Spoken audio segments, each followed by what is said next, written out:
Hello and welcome. This is the official start to the Ironman version of Find Vim, a show dedicated to Ironman training, endurance training, everything like that. And I am Dustin Schmidt.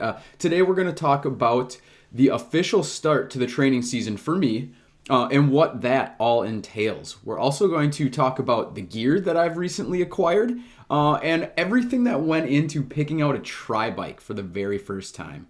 And finally, we're going to talk, you've got your gear, you've got your training schedule, what comes next? With just 223 days before the start of the Louisville 2014 Ironman, my nerves are already going strong. It sounds like it's a long ways off, but with just over 9 months to go, I somehow feel overwhelmed. Is this the right thing to be doing? Will my friends and family support me when I need to train instead of spending time with them? Will I finish? Biggest question, will I finish? All of these things are racing through my mind, and I must say that at least they're not keeping me up at night. My family support is strong. My parents, for example, will be making the trek out to see me compete in the Ironman. My wonderful girlfriend, who is already so busy herself, is fully behind me. Yes, it means that we'll get to spend less time together. After all, Saturday and Sunday are some of our biggest training days in endurance training. And those days are typically the weekend days that me and her spend together. But we both know that everything's going to be fine. And in the end, we'll make time to see each other. Be it a few hours after work one night a week for work, somehow we'll figure it out. There's one big thing that I'm hoping for, and that is for more people to have the ability to come out and see me and to cheer me on.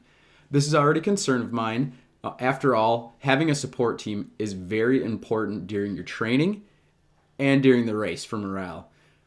But in the end, knowing my parents will be there on race day is really all that matters, and I know that I have a great team on my side.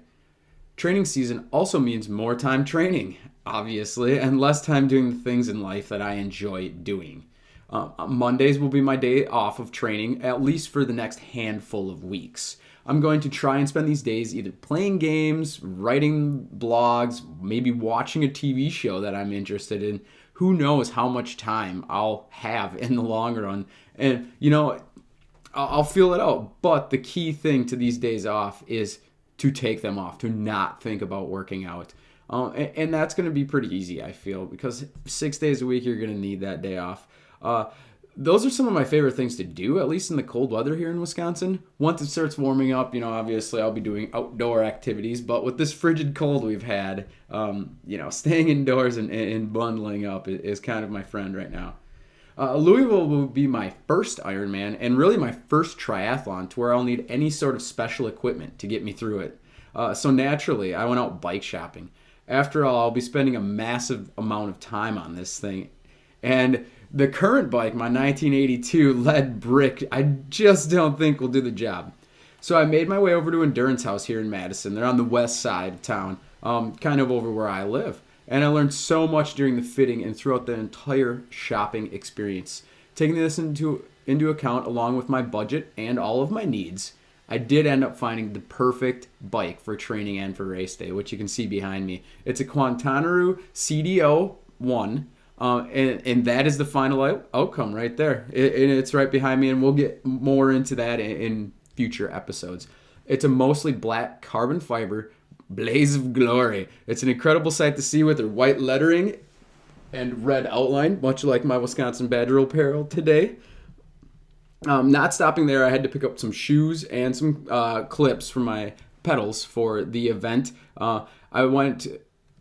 sticking with the black, I actually ended up finding some black colored shoes. I picked the style of shoes I did because they were very comfortable when trying them on, and the black color just was an added bonus.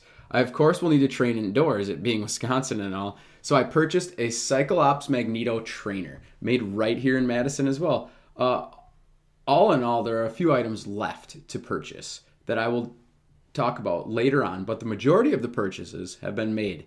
At least the most expensive part, the bike. So now what? I have all this gear. I have my schedule. I know what I need to do. Where do I go from here? Easy answer. It's one word. It's the gym. And obviously all of my training isn't going to take place at the gym. I'm working on getting a treadmill as well. So on days I don't need to swim, I can stay here, bike, and use the treadmill down in a spare room in the basement. That's kind of going to be my training room, the Ironman office. I don't know. I'll come up with some kind of wording for it. The only thing left to do is train and train hard, put in the hours, and prepare myself, keeping in mind all along that I will finish. And with that, I'm going to call that an end to this week's episode 1. You can find out a lot more about my training at IronmanLouisville2014.com. From there, you can see training schedules, motivational messages, updates, and so much more. You will also find this episode's show notes and, of course, a way to contact me to tell me how terrible I am at this podcasting thing, or maybe even a motivational message, because everyone knows I'll need some of those. I also want to put out a hand to anyone who would like to tell their story, share their training. It doesn't have to be Ironman. It doesn't have to be Louisville. It can be any kind of sport, any kind of endurance training. If you've had past experience or are going through training this year, feel free to contact me. It'd be great to have you on and see what you're doing. And of course, there will be an update every Monday that you'll be able to find on the Ironman Louisville 2014 website. And next week, I'm going to talk about some of the gear I have left, how the first few weeks of training are going, what I maybe did to sign up for a team, and so much more. So I'll see you next Monday. And remember, to be the best, you have to train like the best. Good night.